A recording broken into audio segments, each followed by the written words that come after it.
사라가 127세를 살았으니 이것이 곧 사라가 누린 횟수라. 사라가 가나안 땅 헤브론 곧 기럇 아르바에서 죽음에 아브라함이 들어가서 사라를 위하여 슬퍼하며 애통하다가 그 시신 앞에서 일어나 나가서 해족속에 말하 이르되 나는 당신들 중에 나그네요 거류하는 자이니 당신들 중에서 내게 매장할 소유주를 주어 내가 나의 죽은 자를 내 앞에서 내어다가 장사하게 하시오. 해족속이 아브라함에게 대답하여 이르되 내 주여 들으소서. 당신은 우리 가운데 있는 하나님이 세우신 지도자이시니 우리 묘실 중에서 좋은 것을 택하여 당신의 죽은 자를 장사하소서. 우리 중에서 자기 묘실에서 당신의 죽은 자 장사함을 금할 자가 없으리이다. 아브라함이 일어나 그 땅 주민 해족속을 향하여 몸을 굽히고 그들에게 말하여 이르되 나로 나의 죽은 자를 내 앞에서 내어다가 장사하게 하는 일이 당신들의 뜻일진데 내 말을 듣고 나를 위하여 소할의 아들 에브론에게 구하여 그가 그의 밭물에 있는 그의 막벨라 굴을 내게 주도록 하되 충분한 대가를 받고 그 굴을 내게 주어 당신들 중에서 매장할 소유자가 되게 하기를 원하노라 하매 에브론이 해족속 중에 앉아 있더니 그가 해족속 곧 성문에 들어온 모든 자가 듣는 데서 아브라함에게 대답하여 이르되 내 주여 그리마시고 내 말을 들으소서. 내가 그 밭을 당신에게 드리고 그 속의 굴도 내가 당신에게 드리되 내가 내 동족 앞에서 당신에게 드리오니 당신의 죽은 자를 장사하소서. 아브라함이 이에 그 땅의 백성 앞에서 몸을 굽히고 그 땅의 백성이 듣는 데서 에브론에게 말하여 이르되 당신이 합당히 여기면 청하건대 내 말을 들으시오. 내가 그 밭값을 당신에게 주리니 당신이 내게서 받으시오. 내가 나의 죽은 자를 거기 장사하겠노라. 에브론이 아브라함에게 대답하여 이르되 내 주여 내 말을 들으소서. 땅값은 은 400세겔이나 그것이 나와 당신 사이에 무슨 문제가 되리이까? 당신의 죽은 자를 장사하소서. 아브라함이 에브론의 말을 따라 에브론이 해족속이 듣는 데서 말한 대로 상인이 통용하는 은 400세겔을 달아 에브론에게 주었더니 마므레 앞 막벨라에 있는 에브론의 밭 곧 그 밭과 거기에 속한 굴과 그 밭과 그 주위에 둘린 모든 나무가 성문에 들어온 모든 해족속이 보는 데서 아브라함의 소유로 확정된지라. 그 후에 아브라함이 그 아내 사라를 가나안 땅 마므레 앞 막벨라 밭굴에 장사하였더라. 마므레는 곧 헤브론이라. 이와 같이 그 밭과 거기에 속한 굴이 해족속으로부터 아브라함이 매장할 소유지로 확정되었더라. 하나님의 말씀입니다. 오늘 본문에는 사라가 하늘의 부름을 받고 아브라함을 떠났다. 그렇게 기록이 되갑니다. 127세를 살았습니다. 긴 세월이었죠. 90세에 이삭을 기적으로 하나님의 약속이 이루어져서 출생하고 그때로부터 따져보니 37년 세월입니다. 사라가 127세 사는 동안에 어떠한 건강 상태를 가지고 살았는지는 우리에게 알려주지 않습니다. 그러나 그 37년에 걸친 사라의 인생은 이삭을 출생함으로 약속하신 바에 하나님의 뜻이 무엇인지를 굳게 믿고 말할 수 없는 기쁨 가운데 살았을 것입니다. 약속된 아들, 그리고 이삭을 제물로 바치라, 번제로 바치라는 하나님의 명령에 따라 아브라함이 순종하였으나 이삭을 다시 되돌려 주시고 우리를 위하여 속죄할 어린 양을 새로 준비하셨다는 하나님의 계시의 말씀을 전해 듣는 사라는 이삭을 통한 약속의 자손 오실 우리의 구주, 대리 속죄하실 어린 양 대신 그리스도를 바라보는 믿음이 사라의 마음에 가득했겠죠. 그러니 자신이 얼마나 특별한 인생을 사는가 생각을 했을 거예요. 내 인생 속에 90의 아들을 놓고, 그것도 약속의 아들을 놓고, 이 아들로 말미암아 이루어질 메시아 오심에 대한 그 은혜를 보는 계시까지 받고 이 믿음을 붙들고 살다가 127세에 사라가 세상을 떠납니다. 그 마음이 어땠을까? 한번 헤아려 볼 때 주의 낙원에 가는 것을 기쁘게 갔을 것 같아요. 아브라함은 사라의 묘지를 마련해야 됐죠. 슬픔과 애통함이 있었을 거예요. 어찌 슬픔이 없었고 어찌 아픔이 없었겠습니까? 127년 살다 갔으니 됐지 뭐 하고 덤덤했을까요? 아브라함은 슬픔을 안고 그리고 묘지를 마련합니다. 오늘 본문은 아브라함이 슬픔과 아픔을 이겨낸 이유가 있다면 그 겪는 과정 속에서도 어떻게 그것을 이겨낼 수 있을런지, 그리고 장제를 마련하는 과정이 어떠한지를 보여줍니다. 아브라함은 사라를 묻을 한 평의 땅도 없었습니다. 나그네로 살았기 때문이죠. 그 땅을 소유로 차지하여 자기의 부를 가지고 넓은 땅을 다 내 소유, 말뚝을 받아서 울타리 치고 이렇게 살아가는 인생을 안 살았습니다. 아브라함은 굉장히 조심했던 것이죠. 이미 정착해 살고 있는 족속들 사이에 재산을 불려 땅을 차지했을 때 오는 위협은 상당히 심각하죠. 아브라함은 재산을 가지고 부는 있지만 유목민여 나그네로 살아간 형태로 살아왔습니다. 그런데 이제 자신이 사라를 묻어야 했습니다. 선택은 두 가지입니다. 하나는 자신이 떠나왔던 본토에 있는 조상들, 자기의 아비와 조상들이 있는 곳에 사라를 가서 묻을 것이냐, 아니면 이곳에서 그냥 묻을까 선택이 있었죠. 아브라함은 자기가 떠나온 본토로 돌아가 묻을 생각을 전혀 하지 않습니다. 그는 이곳이었습니다. 가나안 땅이었죠. 근데 그것도 굳이 돈을 주고서라도 그걸 사서 묻으려고 합니다. 도대체 왜 그랬을까? 너무 중요한 교훈이 이곳에 있어요. 그것은 한마디로 그 가나안 땅이 본토가 아니고 말이죠. 하란이 아니고 갈대아 우르는 노고 아니고 하란도 아니고 바로 이 가나안 땅이 약속의 땅이었기 때문에 그렇죠. 가나안 땅이 하나님의 약속, 다시 말하면 하늘에 속한 하나님의 자녀에게 영원한 생명을 주시는 약속이 담겨져 있는 땅인 것이에요. 가나안 땅에 자기 소유가 있다는 것은 영원한 하나님의 자녀에게 주시는 생명의 유업을 얻는 일에 내가 참여하고 있다는 사실을 상징적으로 보여주는 것이었죠. 이 가나안 땅은 이 땅에 있는 땅이에요. 일시적인 것이죠. 그렇지만 하늘의 그 땅은 하나님 나라에 속하는 것은 영원합니다. 그 영원한 하나님 나라의 영원한 생명을 약속하는 일종의 계약금 같은 거예요. 그런 것처럼 가나안 땅은 하나님께서 약속의 땅으로 주셨어요. 이 약속의 땅을 너희 후손에게 줄 것인데 이 땅에 사는 동안 너희 후손들은 하늘의 유업을 받을 자임을 내가 보여주노라. 내가 먼저 이렇게 역사 속에서 행하였으니 너희는 과연 하늘의 유업을 받는 자임을 믿을지라. 이렇게 보여주는 것이었죠. 그래서 언젠가는 그 약속이 가나안 땅에 자기 후손을 통하여 차지하게 될 것을 보고 그 땅을 차지하는 가나안 땅에서 하나님의 유업을 바라보며 그의 후손들이 복되게 살아갈 것을 믿고 이 가나안 땅에 자신의 일부 조금이라도 사라를 묻는 이라도 그 땅을 소유하고자 합니다. 그렇다면 처음부터 땅을 많이 좀 사놓지 뭐하러 그랬을까? 이중적인 거죠.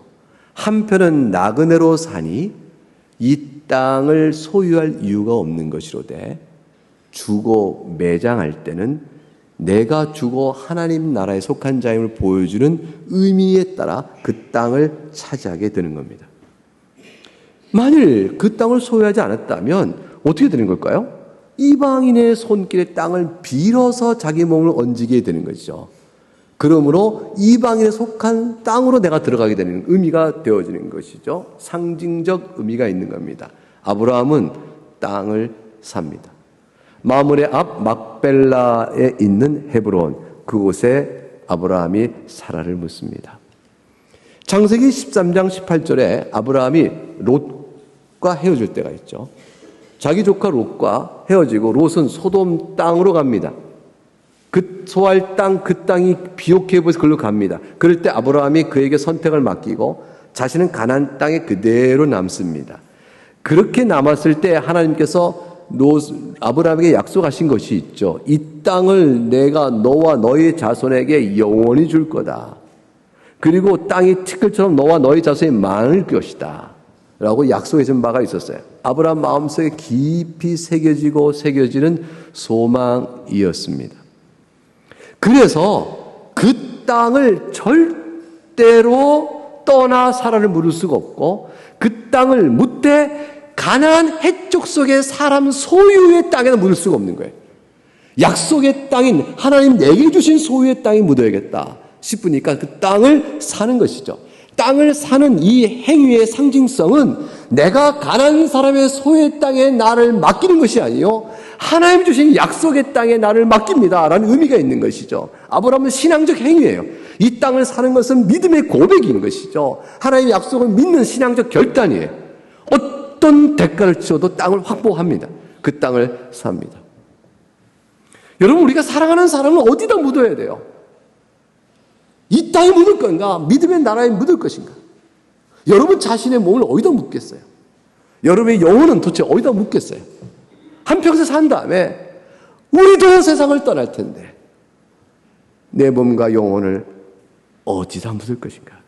약속의 땅, 가나안 땅. 우리는 십자가 아래 묻어야 되는 것이죠. 예수 그리스도의 그 믿음 안에 우리의 삶을 다 통틀어서 죽음이라는 그 순간으로 다 모아 주 앞에 묻어야 되는 것이죠. 오늘 본문은 우리에게 그 사실을 말해주고 있는 것이죠. 나는 어디다 묻을 것인가? 내 자신과 사랑하는 사람을 어디다 묻을 것인가? 여러분, 세상 볼 때는 똑같이 무덤이죠. 묘지에 가보세요. 예수 믿는 십자가 하나 딱 그려 있기도 하고 묘비에 부활 딱 써 있기도 하고 뭐가 달라요? 그거 묘비병 사이 외에는 나머지는 예수 믿는 사람인지 아닌지 모르지만 묘비병에 새겨진 십자가 또는 부활 소망에 대한 그 간단한 한 줄의 글은 이자야가 어디에 자신을 묻었는가를 보여줍니다.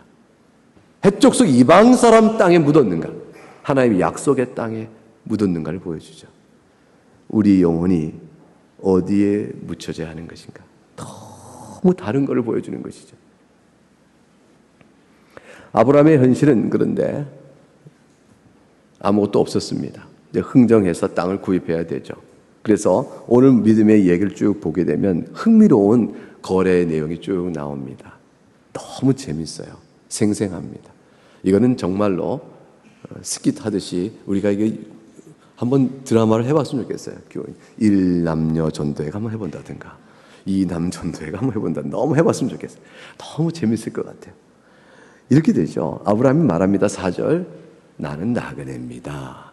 거류하는 자입니다. 내게 매장을 소유 좀 주시오. 땅 한 평이 내가 없습니다. 내가 장사해야겠습니다. 사정을 아뢰입니다. 그 소유를 달라는 이 말은 거저달라는 뜻이 아니고 필요합니다라는 필요를 먼저 말한 것이죠. 그랬더니 해쪽 속에 6절에 보니까 당신은 우리 가운데서는 하나님이 세우신 지도자입니다.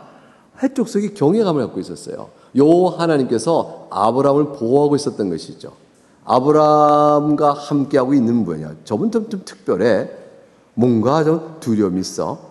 하나님을 경외하고 저가 믿는 신이 저를 돌보고 있는 게 틀림없지 않아?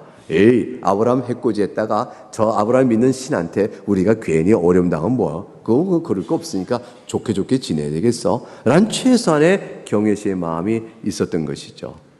그러니 이렇게 말합니다. 선의를 베풀어요.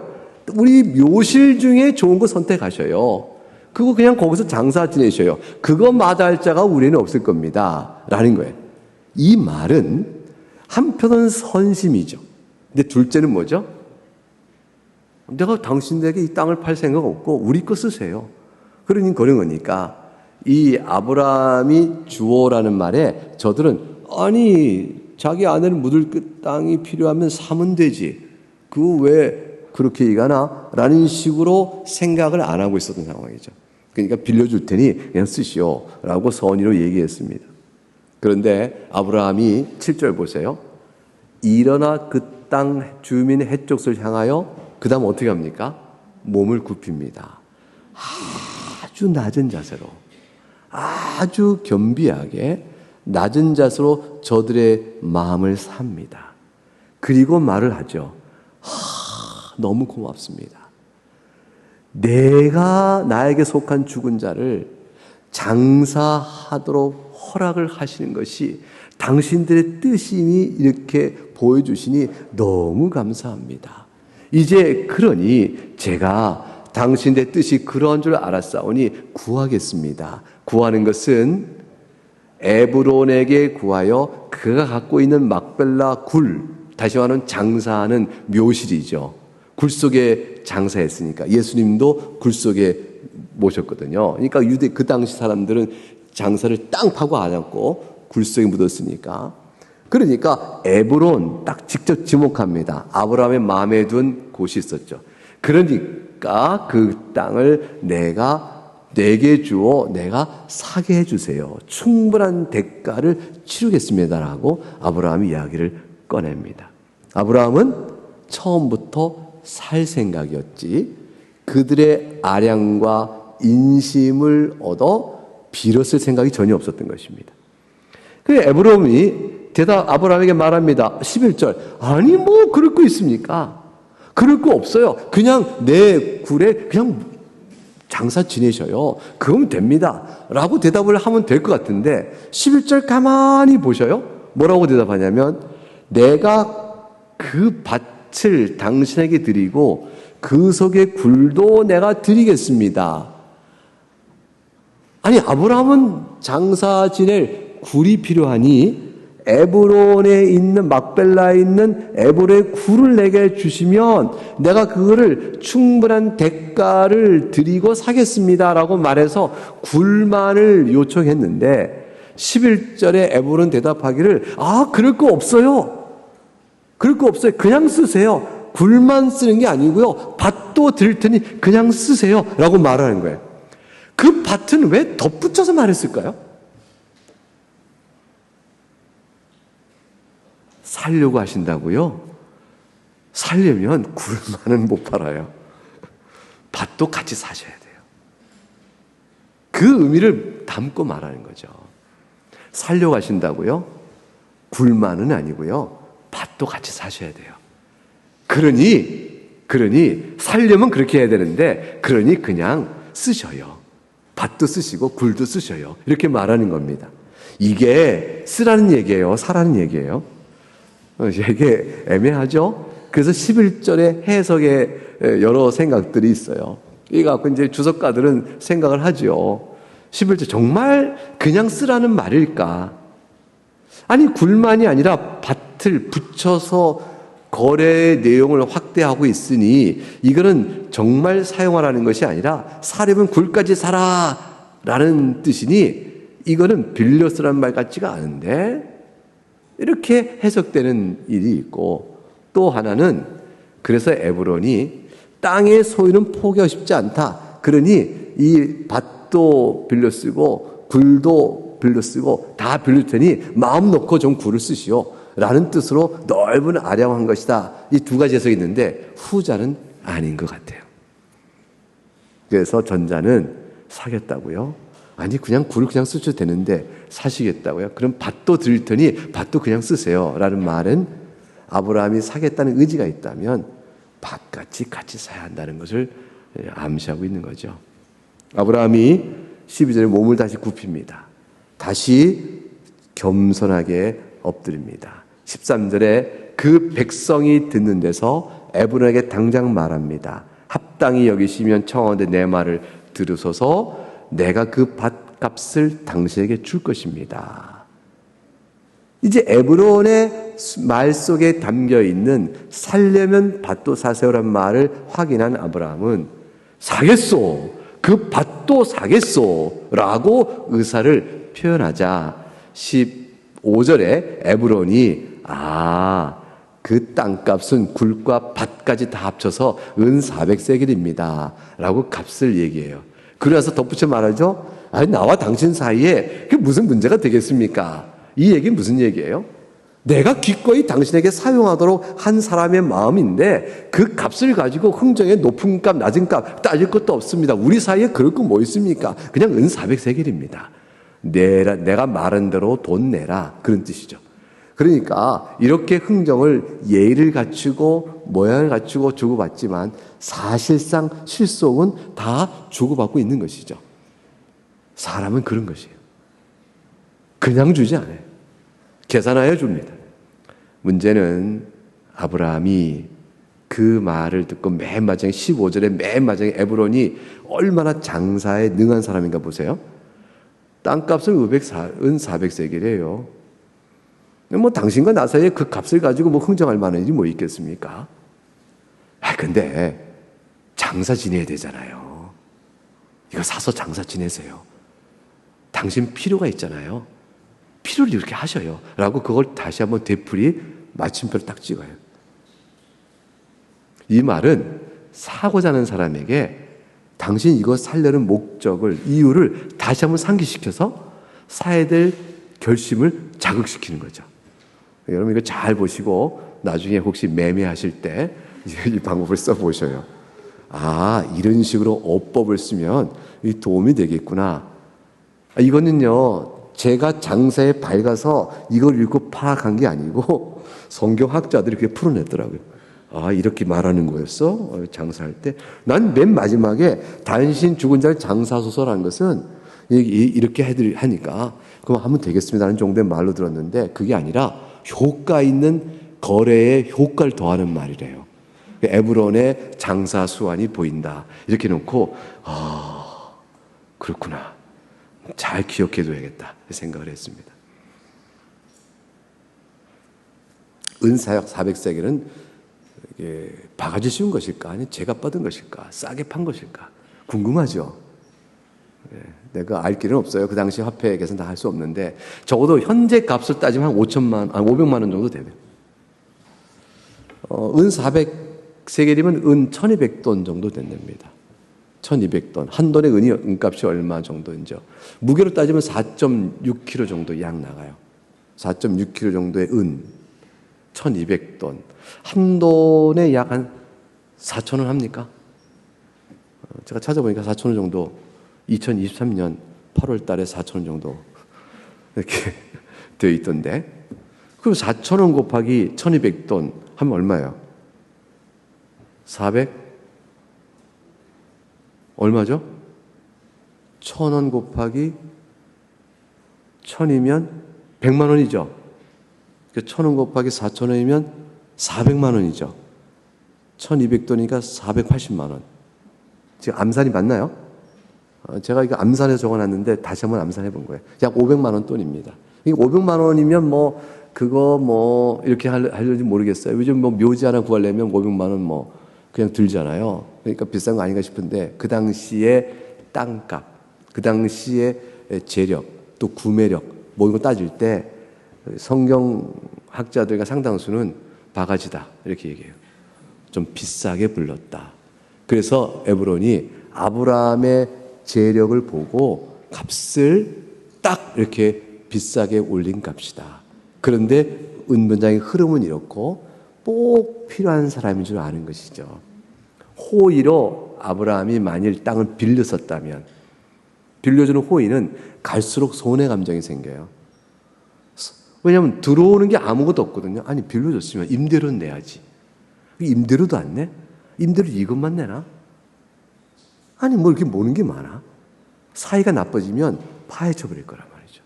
결국 이방 땅에 속하여 사는 모든 마음을 두는 것은요, 좋을 땐 좋으나 나쁠 때는 아무것도 아닌 게 되어져요. 아브라함은 그렇게 당하고 싶지 않았던 거죠. 약속의 땅에 물렀던 것입니다.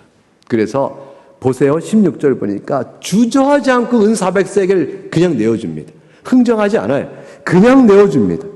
그 당시 상인이 통용하는 은 400세겔을 달아 에브론에게 주었더니 소유로 18절 확정되었다. 마침내 아브라함은 땅을 자기 것을 갖게 되었습니다.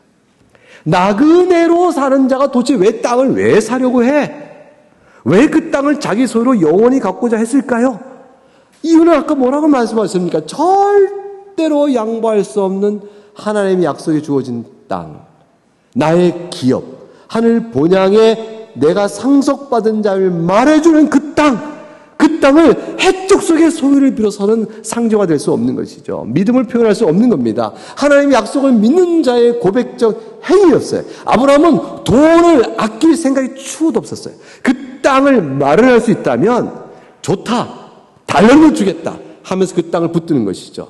여러분, 그 땅이 갖고 있는 것은요, 어마어마한 의미가 있었다는 거니까요. 아브라함은 자기 사라를 묻을 만한 굴과 붙어있는 밭을 샀지만 사실은 그걸 삼으로 인해서 말이에요, 가나안 땅 전체를 산 거예요. 그 땅 하나 샀지만 가나안 땅 전체를 산 거라니까요. 약속 있는 땅 전체를 산 거죠. 그것이 아브라함의 그 땅을 사고 산 그의 고백인 겁니다. 값을 흥정할 이유가 없었어요.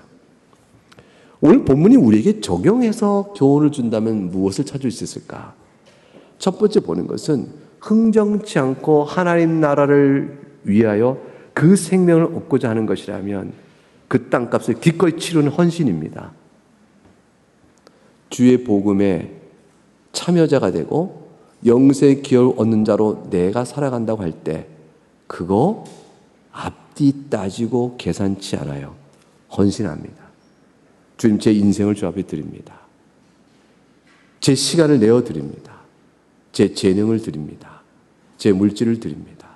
주님, 주 앞에 사용되길 원합니다. 그 내어드림을 통해서 하나님께서 내게 주신 영원한 생명을 내가 붙드는 자이며 그 안에 참여한 믿음에 속한 사람을 내가 기꺼이 주 앞에 내어드립니다. 라는 헌신이에요. 신자는 하나님 나라에 속한 일이 크고 작던지 간에 그 일을 통해서 전부를 얻었음을 고백하고 전부를 얻는 것과 맞물려 가는 것이에요. 여러분이 주님을 위하여 행하는 일, 작은 일 하나를 생각해 보십시다. 주님이 똑같은 칭찬하시잖아요. 2달란트 받은 자가 2달란트 남긴 일이나 5달란트 받은 자가 5달란트 남긴 일이나 남긴 일의 결과 상관없이 주를 향하여 행하는 모든 마음의 그 움직임 안에 모든 것을 다 인정하시고 받으시거든요.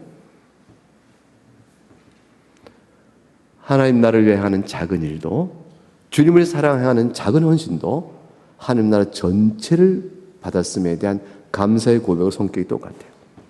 결국 헌신입니다. 아브라함은 마치 이와 같아요. 약속 있는 땅이기 때문에 저들은 모르죠. 저들이 모르는 밭을 삽니다. 자기 전 재산 팔아서 밭을 산 사람의 얘기가 예수님의 비유 속에 나옵니다. 근데 그 땅 밭에 감추인 보화를 보고 전 재산을 팔아 그 밭을 사듯이 이 약속의 땅에 맞물려 있는 하나님 나라의 본향을 바라보며 그 값을 기꺼이 치릅니다. 아브라함의 믿음의 헌신이죠. 근데 그것만이 오늘의 본문이 주는 적용적 교훈이 아닙니다. 또 다른 아주 중요한 교훈이 있는데 그것은 무엇일까요?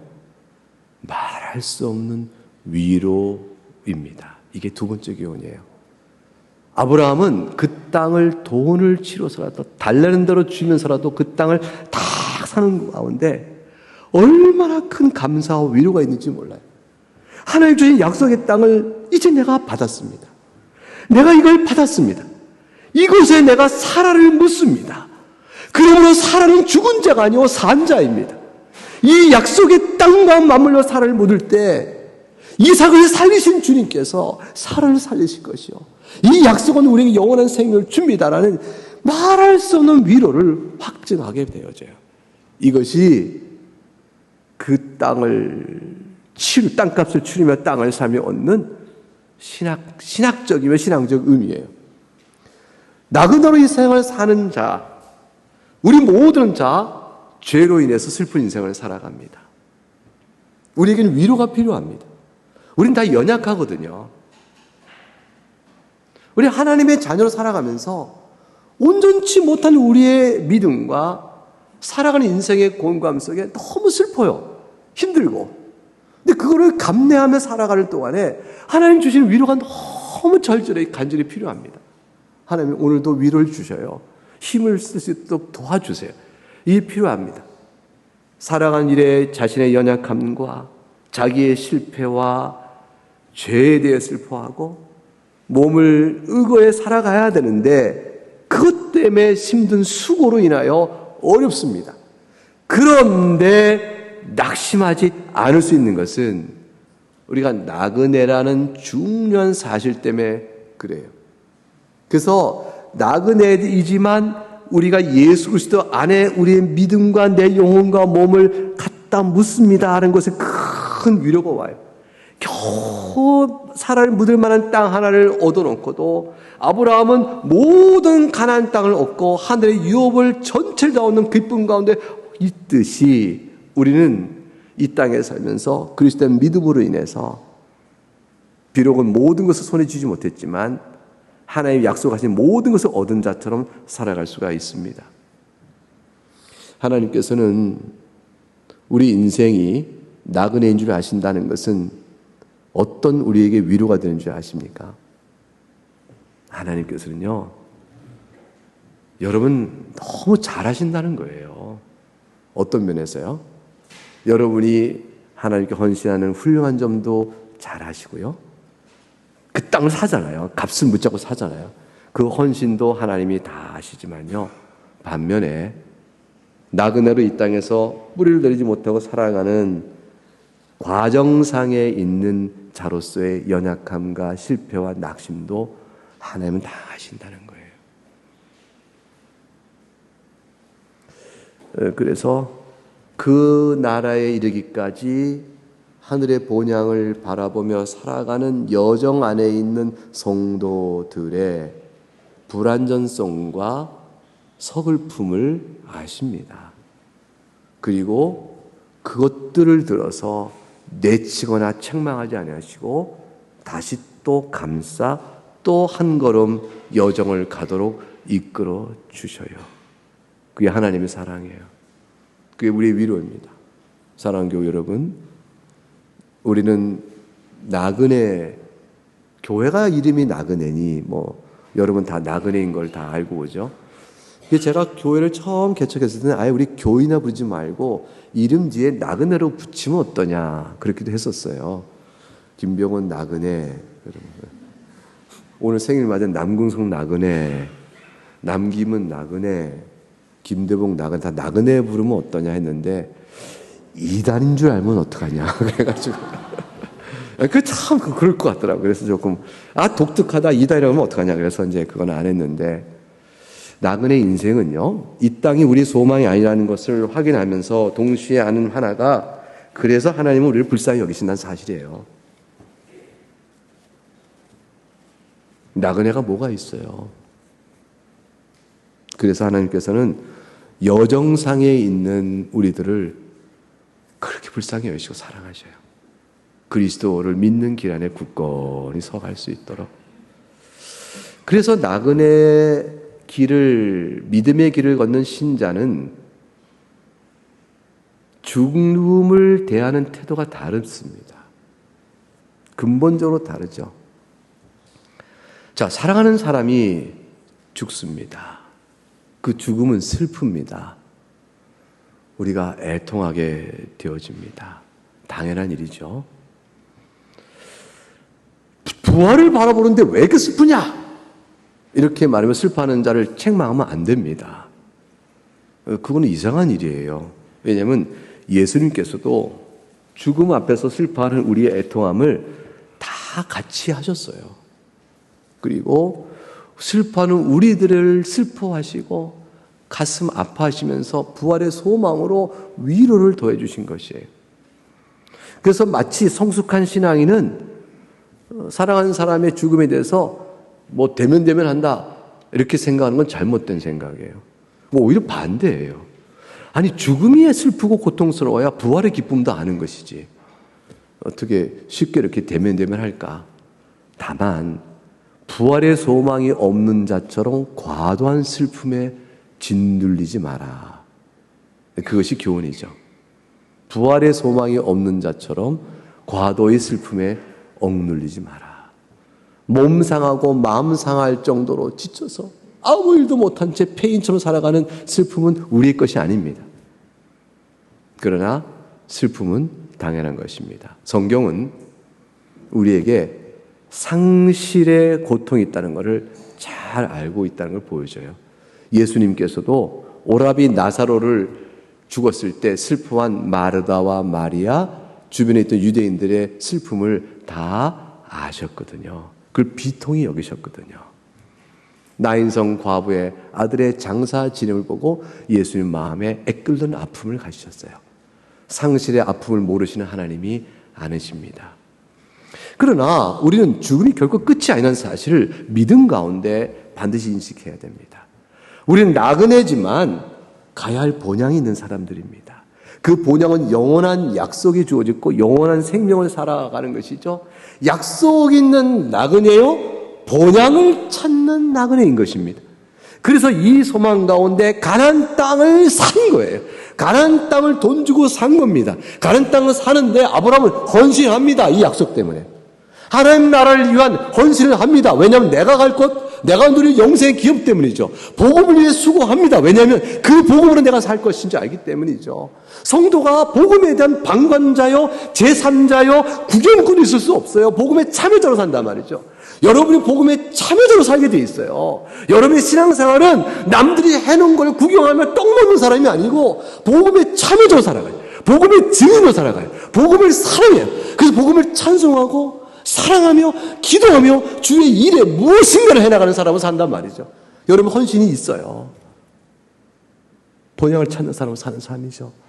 복음이 여러분 삶 속에 살아있단 말이죠. 그게 땅을 사는 거예요. 땅을 사는 거죠.